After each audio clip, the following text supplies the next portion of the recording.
unbelievable reprogramming of ourselves, okay? The ultimate reprogram, the ultimate heading to the most dynamic thoughts that we could possibly have, because they are involved in creating our destiny all the time.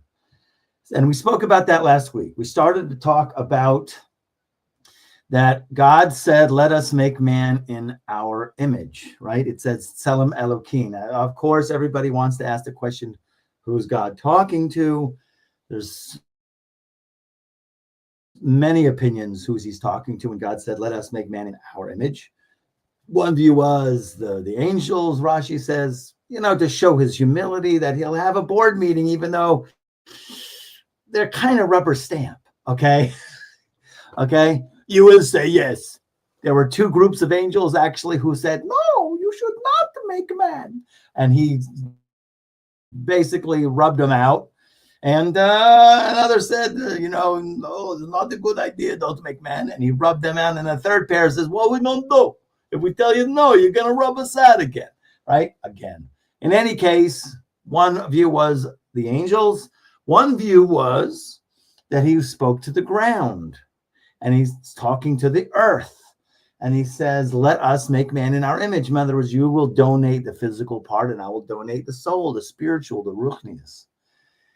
But the part that the Arizal in the Kabbalistic doctrine is that he spoke to all of the worlds and the dimensions that he created. Because, we understand when the Ein Sof, when the Unlimited One made a creation, he started off with what we call a tzimtzum, a contraction. And he had to, he created what's called infinite light, because the infinite you can't touch. But he created something called infinite light. We'll call that the potential pleasure that God wants to bestow. And then he created a vacuum, what we'll call the tzimtzum, where he vacated himself or hid himself, so to speak.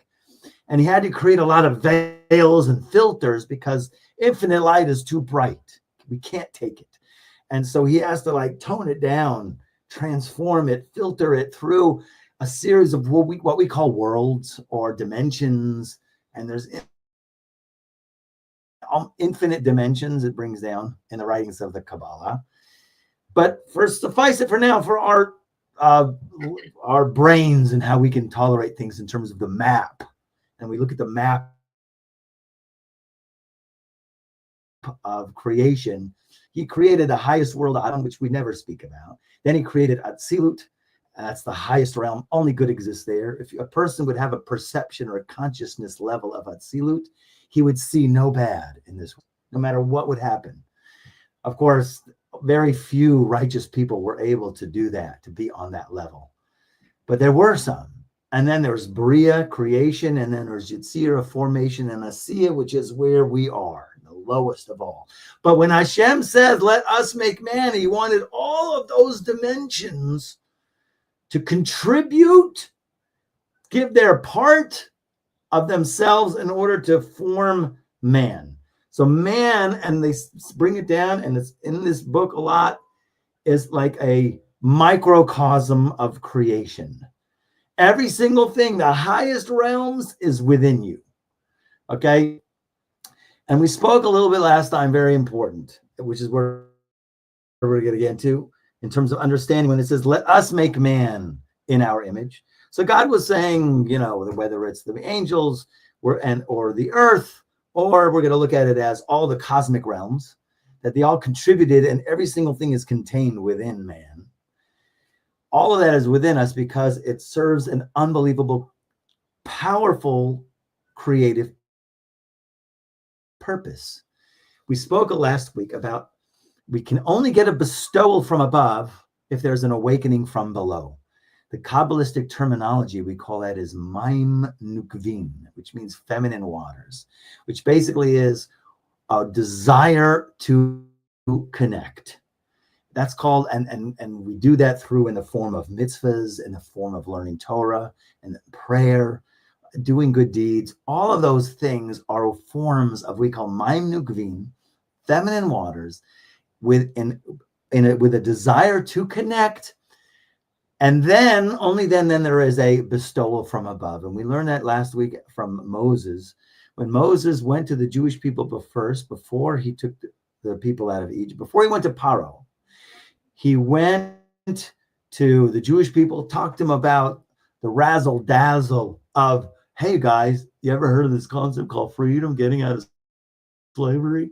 And I go, yo, what's that? And they're going, yeah, we're in. They got excited, and then he went to Paro. Okay, so he had to trigger, ignite an awakening from below, which is what we're all really trying to tap into, is to be involved with this, an awakening from below, because there can only be a bestowal from above according to the awakening from below.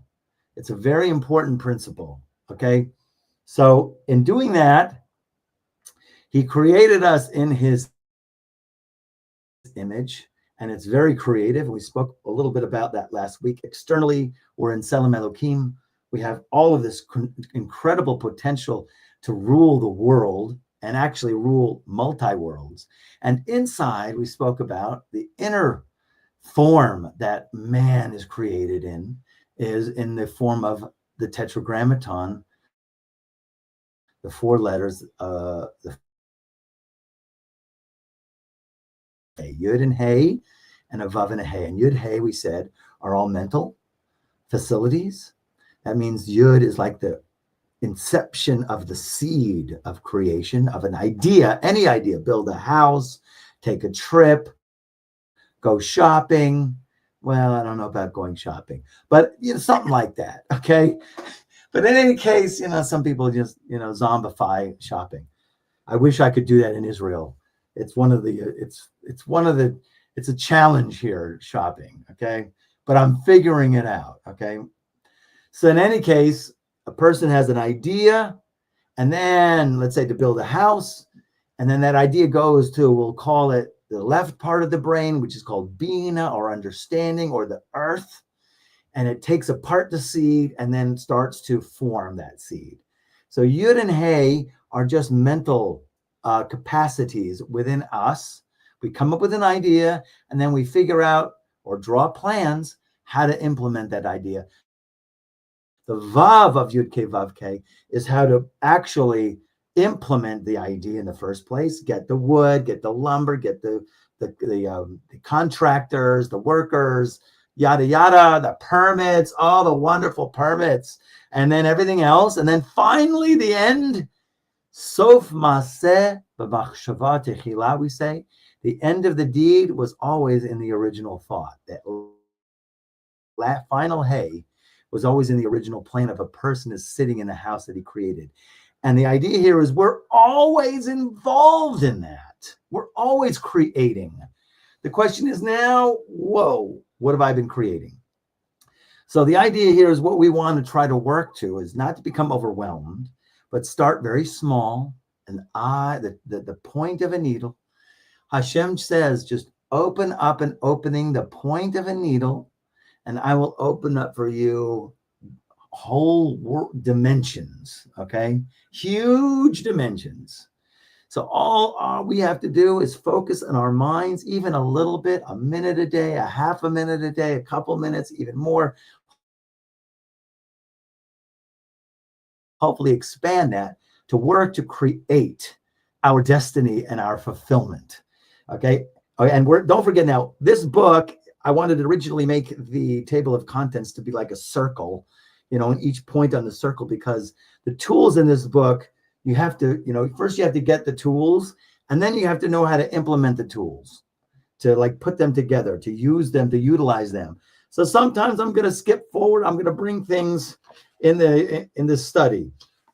So Tselem Elokim, just to bring it a little bit to the next point. It is an interesting idea. The word Tselem. We said, let us make man in our image. And the Hebrew word for that is Tselem. And just to bring it to the editors who wanted to stick me, because the editors were real tough with me. Where do you get that has to do with thoughts, Rabbi? Right? And I first quoted Rashi, but of course Rabbeinu Bachya wants to say Tselem is the 10 Sfirot, which we know the 10 Sfirot, Keter, Chachma, Bina, and all the way down to Malchut, all of those 10 Sfirot, the 10 illuminations, the 10 expressions, the 10 garments, the 10 guiding forces, how Hashem interacts with the world, is we call it the spiritual DNA of all of creation. It is within everything. It is without everything. We are in the same likeness of the 10 Sfirot. Right? We have a head, we have a keter, you have a brain, you have 2 arms, which is your Hesed and your Gevura, your kindness and your power. You have a torso, which is called Tiferet. You have a Netzach and a Hod. You have like dominance, that we call an empathy, as Hod. And then you'll have the Bris Milah, right, and Malchus. So, but to put it in a different form for us, and directly related to the mind, the Arizal has a chapter in his great, what do you call it, Odius Maximus, Opus Magnus. I think I got it finally. God, I'm trying to fish the word. That's why I didn't in high school. Okay, Opus Magnus, which is called Eitz Chaim, the Tree of Life. Big, thick book, a lot of very detailed, unbelievable detailed map of all of the dimensions, of all of the dimensions. God willing, I will do another podcast completely separate where we're going to do part 2. We did part 1. People, it's a weird story. I see this guy fixing a car in our parking lot. Someone else's car in the parking lot where our building is, where our apartment is. And I'm going to go there because I need a mechanic. And I'm going there. He goes, hey, you're Yaakov Cohen. You're Rabbi Cohen. I'm like, how do I, you gave the Kabbalah class online, And I'm like going, dude, really? Okay. I happen to see him again. And he says, oh yeah, I want to get into your classes. I hope he's joining us now. So in any case, the idea here of Tselem Elokim, this chapter in the Arizal, the 16th century Kabbalist Rabbi Yitzchak Luria, who like hands down is above everybody. Nobody argued with this guy. Every time you find a rabbi, you find someone who argues with him, right? But as far as the Arizal, that's what we call him, Ari, Rabbi Yitzchak Luria, and Zal is Zecher Livracha, but these Arizal for short. So the Arizal, he came out with started his teachings, and someone told me one rabbi tried to haggle with him, tried to, and he just shut up. He just basically, what do you call it, schooled him completely. Nobody was able to argue with the Ari in terms of the Kabbalah. He was like a reincarnation of Moses who comes down and says, this is the map of the spiritual realm. So he calls this chapter the gate of the Mochin de Tselem. Mochins are consciousnesses of Tselem. Tselem is 3 letters, a tzadi, a lamed, and a mem sofit. Tzadi, lamed, and mem spell the word Tselem. Now, the way it works is that tzadi, and this is the spiritual realm, is way above us. But you have to get the map of the spiritual realm a little bit, and then we can be all within us. We have access, or we can push buttons, think thoughts, and ignite all of those realms in order to bleed things back down here in our realm, in our experience. Awakening from below engenders a bestowal from above. So Tzadi actually goes backwards. Tzadi is the lowest, Lamed is above that, and Mem is above that. Tzadi actually is in the brain of the Ein Sof, so to speak. We don't say there's a literal brain. God has no body. Above us of infinity, there is what we call a head. We don't know what that is, but we have to use borrowed terms in order to give us some kind of reference point. And within that is the tzadi. The tzadi is the numerical value of 9, or because that it's 9 sfirot, and each one of the sfirot has 10 in it, so therefore it's 90. Now, above that are two layers of peripheral consciousnesses that have not yet been able to be seated in the mind. So above that, mind, above that, because there's layers of infinity upon infinity, and they have names. Above that, we call that Ima, okay? And that Ima, or mother, right, is the Lamed. It's called a peripheral consciousness. And then above that, still even more, is called a Mem Sofit. Why is it the Lamed? Because Lamed is 3, which represents the 3 aspects of our brains, just like our brains. You have like the left side, right side, or Chachma and Bina, and then you'll have Dat, or knowledge, which is in the middle. And above that, you'll have what's called that level of 4-dimensional consciousness, okay? Which basically has to do with wisdom, understanding, and then you'll have the Chasadim and the Gevurot, these two, which is really Dat, but it breaks into 2. Knowledge breaks into kind of like 2 waves of energy. One is kindness and one is powers. In any case, just to give you a little flavor that Selim is represented in our Kabbalistic text, it's not just some word that was brought from nowhere, okay? So in any case, we're made in the image and likeness of God. And that is a huge thing, because why? We are creators. When you think about it, your mind works, and everybody who's been around a little bit can think that their systems work, that they think, and then you work to implement or bring out that thought. Now, some people give up. Some people don't give up. Whatever it is, there's a natural creative impulse in a person to bring about things. That's just level number 1. And you have to think about that for a little bit and entertain that idea that we're constantly creating. And when you think about it, so then you'll start to maybe be aware of your thoughts and your words and your actions.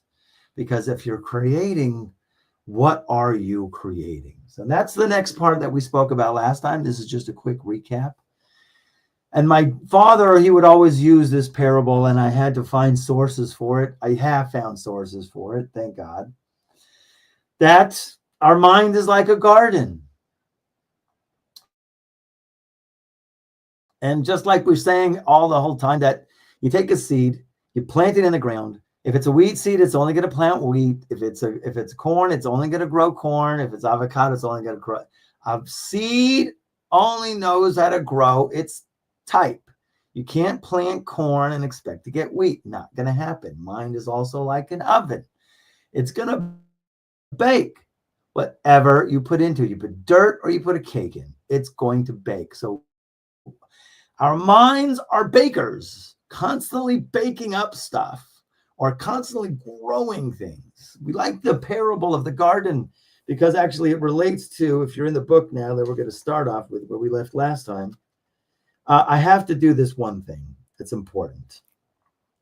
I always got to throw something there, right? So if you start on page 8, the bottom paragraph there, we go with, we must be aware that our minds are very much like fertile soil, with seeds being planted within that are in a state of constantly creating. The fact that our minds are up. Yes, you have a question? I'm sorry, what page did page again, page 8, the last paragraph. Thank you. The fact that our minds are operating all the time gives us the ability to actualize our dynamic creative nature. At any time, we can willfully direct those thoughts. It's like most people, their minds are just wandering and they're going about their day and whatever, right? And of course, anytime you want to, you can just grab hold of those thoughts, like grabbing hold of the reins of an animal. You're riding a horse. A horse, if you don't grab the reins, it'll go who knows where. I remember horseback riding. Of course, I had to have the stray horse that went up the mountain, up in the hill, and I didn't know how to steer it. And they were just looking at me going, just come on down. No, I can't. They had to go up and fetch me. But anytime you want to, you can grab the reins. Anytime you want to, you can grab the wheel. Now, okay. So to use our creative nature, anytime we can willfully direct those thoughts. Certain will thoughts are seeds that need to be planted, nurtured, and grown. A great place, this is why I wanted to bring this today to start off with this. A great place to exercise this awareness is the first law of the Code of Jewish Laws, the Shulchan Aruch, right? Namely, to wake up like a lion to serve the King of Kings. His gaber ka'ari la'amod baboker le'abo das boro. To wake in the morning. Wait a minute. How did I go it? His gaber ka'ari. A person has to be a gaber. Gavura, the language of Gavura is powerful. His gaver ka'ari, like a lion. So I happened to this week, I was looking at this because I want to look at it before we discuss this. Thank God. It's weird. It's a weird generation we're in. I just YouTube lion waking up, and I got a video of a lion waking up, He yawned about 7 times. It's like he just kept yawning. He's like up, and he kept yawning. I was like, okay, got it. But the Shulchan Aruch, the Code of Jewish Law, the first law in the law books is to wake up in the morning like a lion, to serve the King of Kings. Now, what does that mean? So the Gemara will understand that in one way, and it's very important for us. Also in this is that, we have a Yetzer Tov and a Yetzer Hara, and I said it in Hebrew, translated to a good inclination and an evil inclination. I don't like the word inclination. It is not proper. It's not the right one. Yetzer Tov means, Yetzer comes from the Yetzira, Yetzur, to form. It's a formation in the mind. The evil inclination, or the tzad of, we'll call it evil, okay, for now, wants to form things in your mind to say that this is good, even though it's really not good, or to say that this is bad, even though it's really good. It messes with us in terms of forming things in our mind in certain ways that we will view reality, and to get us to be believing and thinking different things. And it works all the time also. There was a great story, the Chavetz Chaim. He was a huge rabbi just before World War II. He was a leading rabbi of the generation, Rabbi Yisrael Meir Kagan.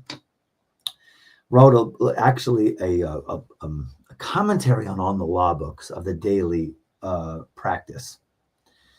And a story goes that he was waking up, and here you're talking about Poland, there's no central heating, and it's early in the morning, and he's going to get up and he's going to go pray in shul. And he wakes up, and his Yetzer Hara, he hears say to him, "You old man, you're so old, and it's so cold outside, and it's so early. What are you doing up? Go back to sleep." Yeah, right? I don't even need that. I'm just like, okay. But the Chavetz Chaim responded, "You're older than me. What are you doing up so early?" So he got up. He was able to, the idea here is his gaber ka'ari, la'amod baboker, be strong like a lion or powerful like a lion. Which means what? As a lion is, I am king of the jungle. The king of the jungle, well, he don't worry about nothing. And to a certain point, there's a certain attitude, which I sidetracked, to go back to the Yetzer Tov and the Yetzer Hara, that the Talmud explains the Yetzer Tov, you have to incite your Yetzer Tov against your Yetzer Hara, against your evil inclination. You have to take your good inclination and incite it, pick a fight with it. You have to be proactive, because if you're not, he's going to be proactive with you, and then you're always going to be finding yourself on the defense. So the idea of his gaber ka'ari, is you actually, and understand this myself. You have to realize your nobility. It's the biggest problem with Israel these days. We're suffering from an identity crisis. I think we've been suffering for a long time from an identity crisis. Is we don't know that we come from royalty. We are the real royal. We come from the real royal family. Abraham, Avraham Avinu, Yitzchak, Yaakov. They were unbelievable treasures. Hashem, like the Ein Sof, was totally protecting them, and nobody could mess with these guys. And they took on whole armies with no problem. 5 guys would go out and take on a whole army of 1,000. No sweat. Okay. They were real warriors, real nobility. And we come from that. So the idea here is the Jewish people, we're so lost. Hashem should help us, mamish, to reclaim our nobility, because we are the people who should be teaching the world Torah. Hey, this is okay. This is not okay. It's not okay to kill people. But no, there's no buts here. You don't kill people. Okay. Like, draw a line, Some people don't have that concept. Okay. So for us, and that's in terms of the Gemara, incite your good urge against your evil urge. In other words, get up and be proactive. And it fits into get up like a lion. Okay. Because you got to be that gevura. But here I want to use it in a kind of slightly different way. Get up like a lion is like you got to take a proactive, creative stance towards your day. So that's what I wrote here in the gray. And these things in the gray, by the way, I said in the introduction, this is the angels that you're creating. Don't forget, every thought is creating an angel. We're going to get to that soon. Every single thing, like I say, is a tool in a toolbox. Every single one of these chapters, and like this is your screwdriver, this is your hammer, this is your drill, this is your wrench. All of these are tools that you're going to need and serves different functions as you navigate through your daily, monthly practice, yearly, lifetime practice. So to awaken, here I wrote down, to awaken and utilize our creative process to proactively create our days and lives. Most people are in reactive. I don't know, maybe not anymore. I don't know. But I know myself, a lot of times I'm in reactive. Oh, I wonder what Hashem is going to throw to me today. Oh boy. Okay. Oh, or whatever it is. Most people, either they're reactive or they're just like, flatline, But now imagine like you're going to know. We're going higher. I'm going to like work on my thoughts, and I'm going to create an angel that is going to go before me and create my day. So I wrote how here in the gray on page 9, I am a powerful creative entity. Now imagine, the trick is to imagine yourself the night before you go to sleep. This is it. This is the exercise of the day. Imagine before you go to sleep, and I'm going to say this in the morning. I'll say this right now. Now think about it at night. What's the first thought of the day? Because the first thought of the day goes with you the rest of the day. It is really like almost your garment that you are going to wear the rest of the day. That thought, that idea, depending upon how much you resonate with it. Okay. So if you think the night before, because to prepare yourself to say it, to think it at least, of course we say Modani. That's the first thing you got to say. We have to give thanks to God that he put the soul back into our body. But there's a lot in that line as well. But this along with that, I am a powerful creative entity. Now imagine yourself saying this when you're waking up in the morning. I am a powerful creative entity. I will utilize the creative nature God has given me to create my day. So that's just one idea that you could integrate. I will utilize the creative nature God has given me to create my day. How do you want to create it? What is it that you want? What do you seek? And it could be just, hey, you got to buy me a car like what I do. Got to have Zohar. You got to have a little taste of Zohar every day. But imagine that you would wake up with that kind of attitude. That's the lion. The lion is, I am going to create my day. Now, one of the most powerful thoughts that I remember my dad doing, the exercise and the classes that he would give. And I use this on Rosh Hashanah, actually. I'll explain why. Is imagine that in the beginning of the day, after you said this line, and maybe you're going to try to integrate this and resonate with it. Because the important thing is to really resonate with it. You are the lion, okay? You are the noble one. Not in a sense of like pride or proud, but you have a certain standard of how you think and how you behave and how you talk. So if you imagine, let's say, in the day, that you're looking ahead in your mind at the end of the day. Imagine now you're going to wake up tomorrow. Well, let's say it's Sunday. You're going to wake up Monday. Oh, Mondays.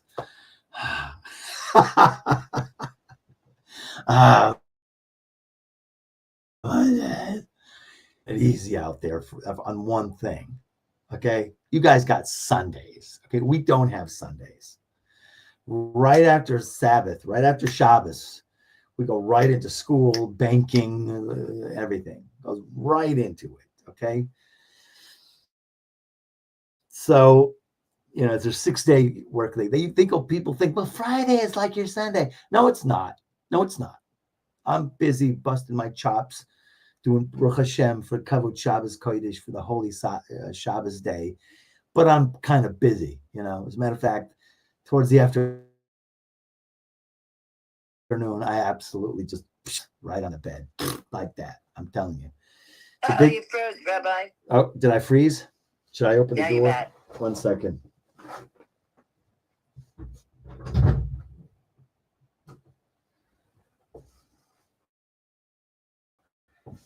Am I back?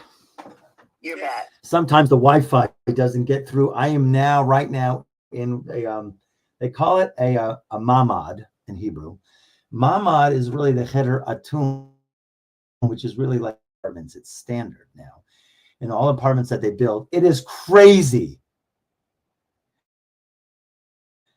They build a bomb shelter. It's good, but it's like when you think about it, it's like, what kind of country is this? We got to build an apartments. Every apartment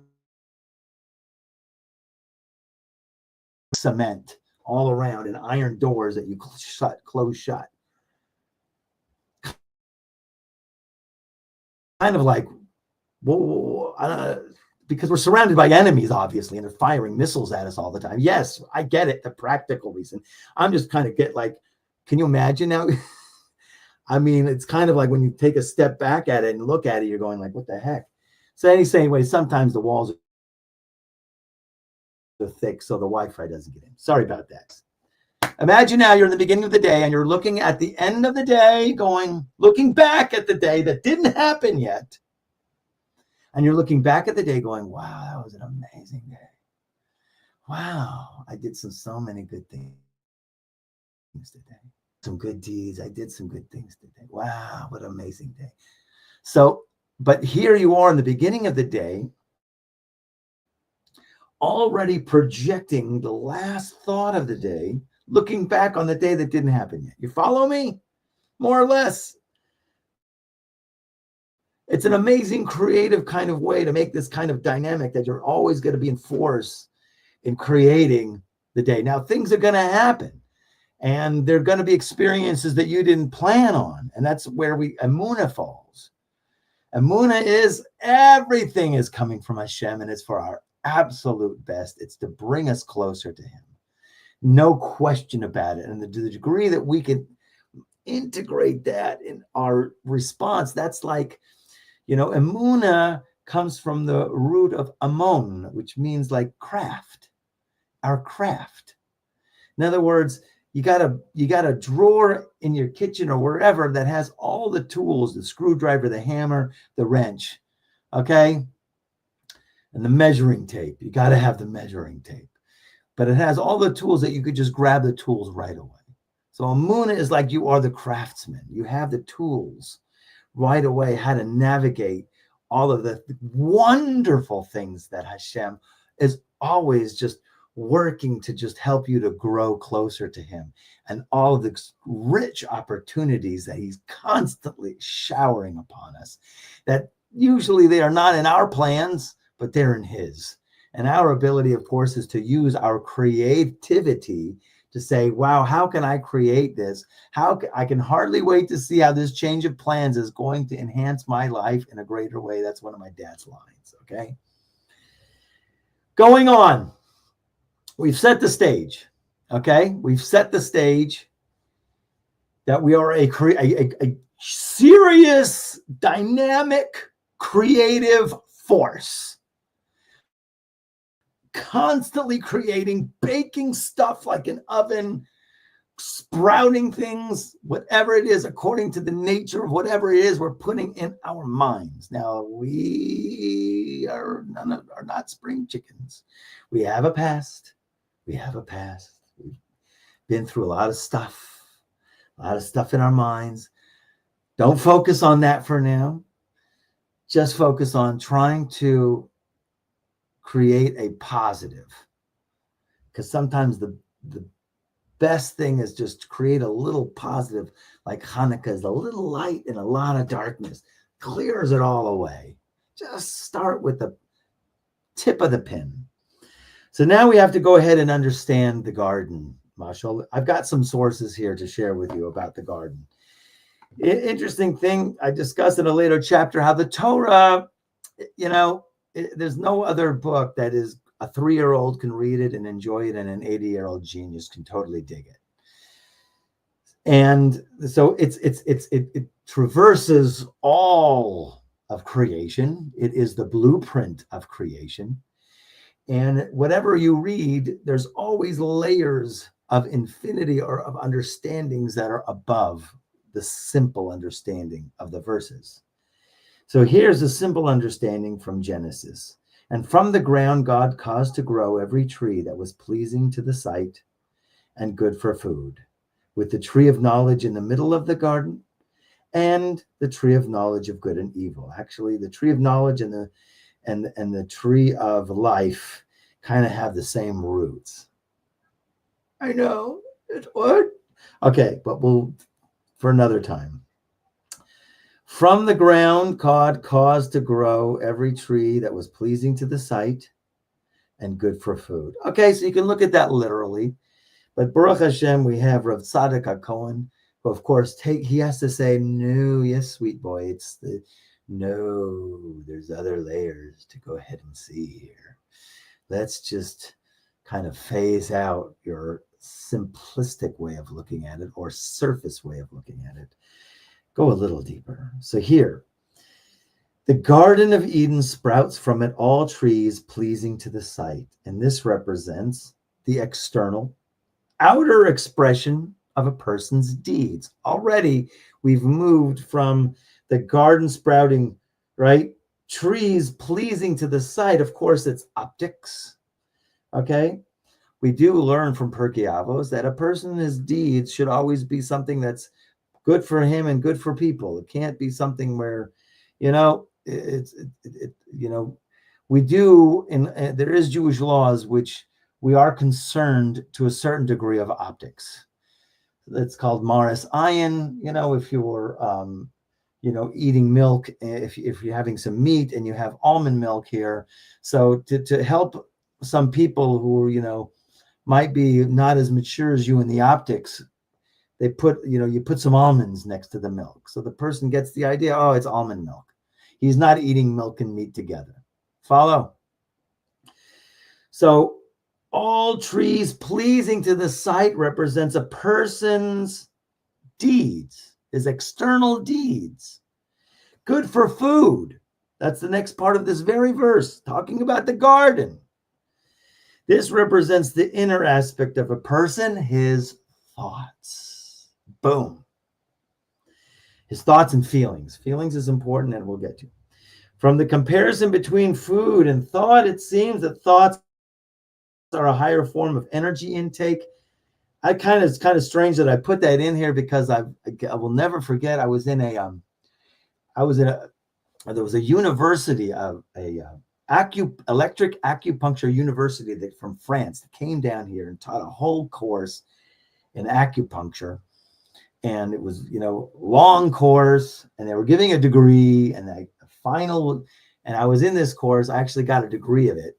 I passed that final exam. That was pretty amazing. They were pretty amazed because I was like in and out because my father was sick at the time.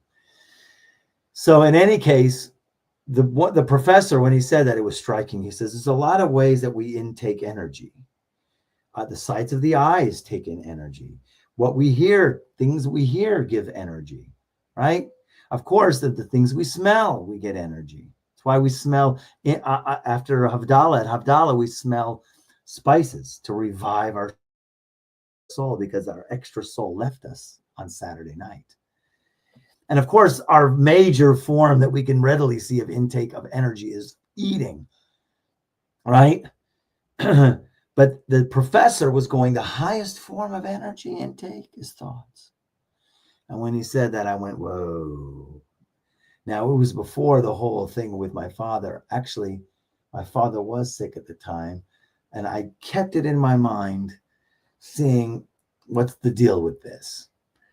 So when it says here, from the ground, God caused to grow every tree that was pleasing to the sight, a tree that's pleasing to the sight and good for food, which means good actions and thoughts. Okay. Interesting, huh?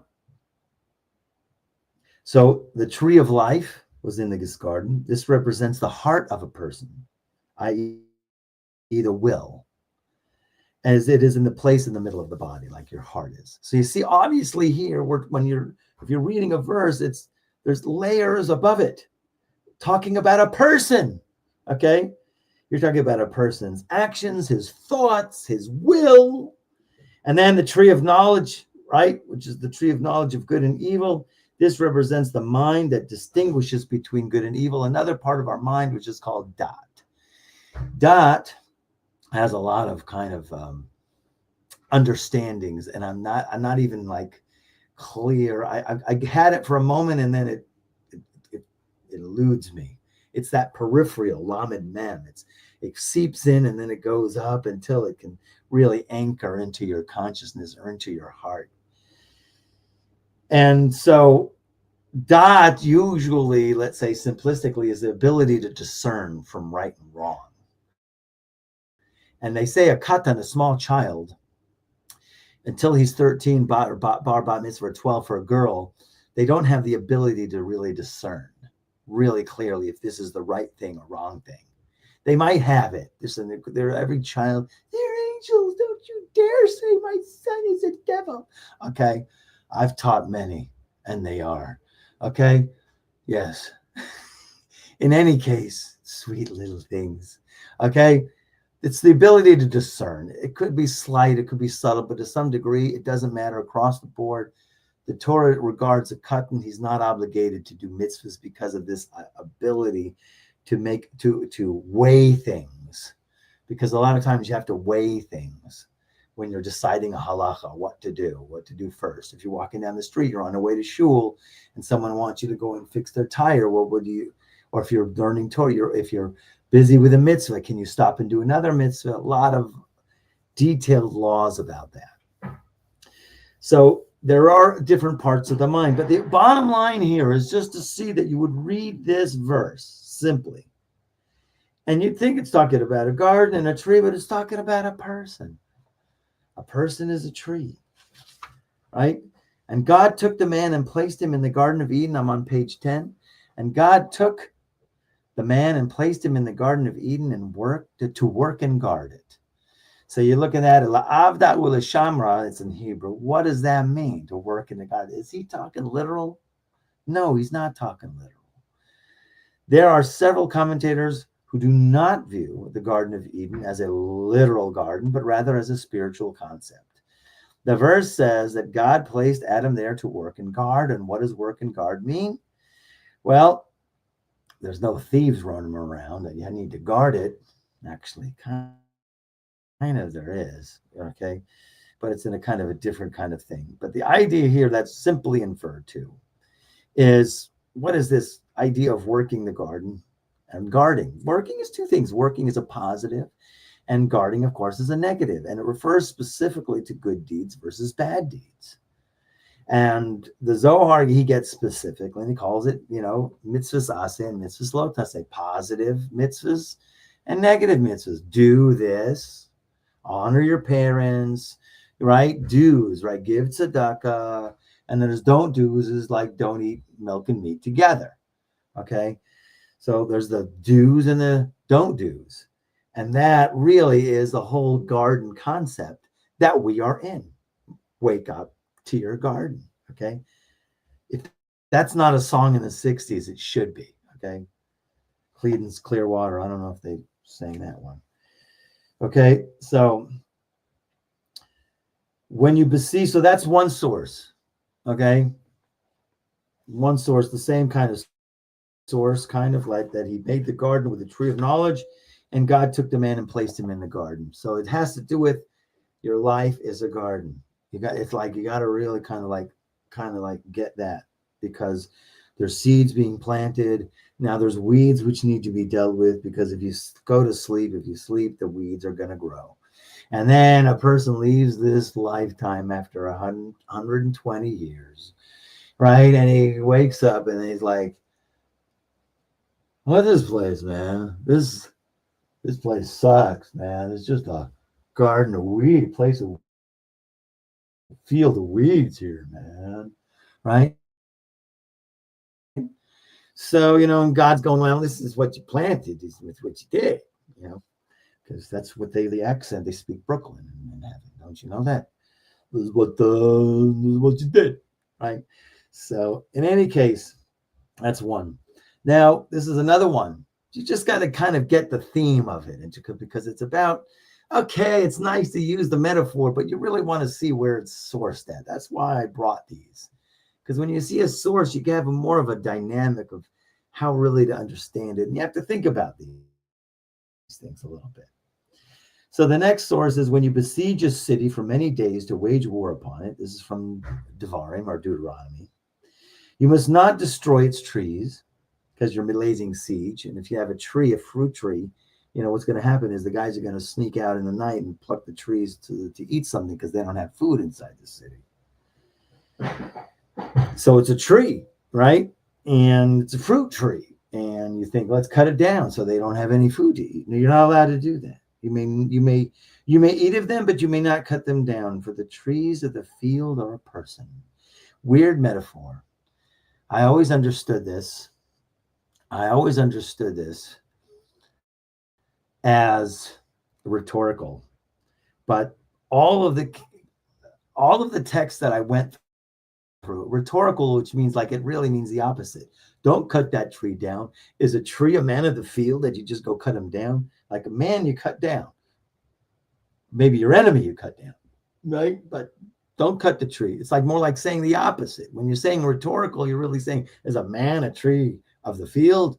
But no matter where I went to try to look for, it's rhetorical. Can someone please explain it to me? How the Gemara is straight with it, the Zohar is straight with it. Man is compared to a tree. So you'll say basically in the background, they're put in the same sentence. So therefore, there's a side to compare them. Maybe not in this instance, but in general, there is.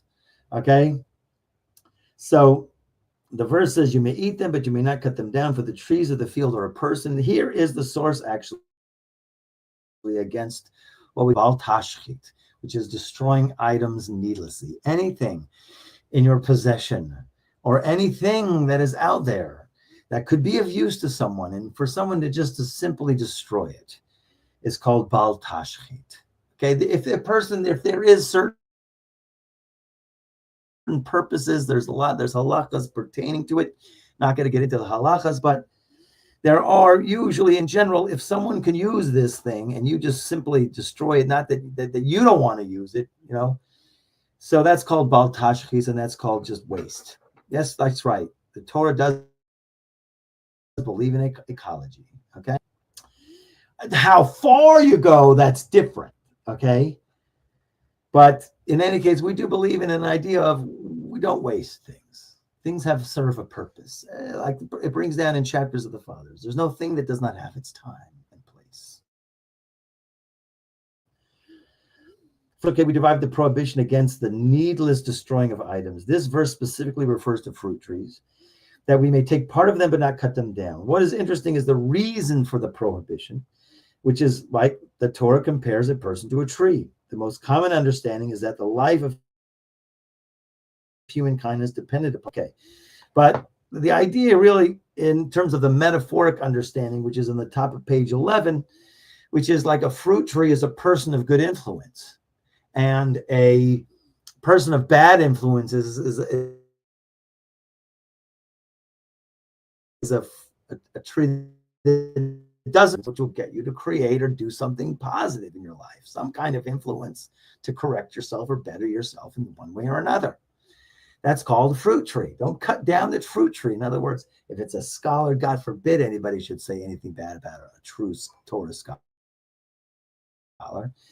But so that means cutting down, talking bad, cutting down, meaning lowering, belittling. Somebody who can give you a good influence is not to be belittled. That's basically the phrase there on a higher level of understanding. But once again, it's giving us the flavor of man is like a tree. You're a tree. There's fruit, there's roots, there's branches. Now to the next one. Okay. And then, yes, we have time for the next one. For thus says God to the men of Judah and Jerusalem, break up the untilled ground and do not sow among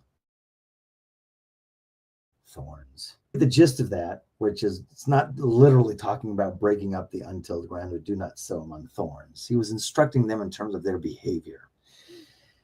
That here he's talking about in a metaphorical sense that, just like a farmer, he needs to dig up the ground because you have to make it soft according, of course, to in the ground, that it's a softer ground for the seeds, but really it's also to uproot the weeds.